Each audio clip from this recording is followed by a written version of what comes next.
As the nation's premier education institution, the College of the Bahamas prepares to transition into a university next month.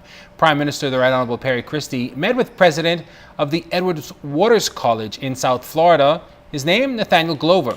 The Prime Minister said that any opportunity for Bahamians to excel is welcome, whether at home or abroad. Glover, by the way, made history, becoming the first African American to be elected a sheriff in Florida. He's pushing for education, saying he's seen how the lack of education forces many on the wrong side of the law. Edward Waters College have had a long history of educating Bahama students. We've had a relationship that allowed us to be a part of the Bahamas, and we wanted to continue that.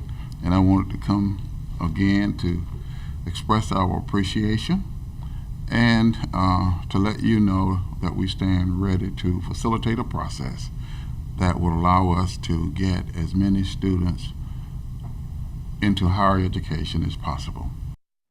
The Prime Minister said that these kinds of linkages with international institutions strengthens the educational fabric of the Bahamas. The challenge, he said, though, for many continues to be financing. Share the vision that education will unlock the door to the future for many young people who, but for an opportunity to be educated, everything would pass them by. Absolutely.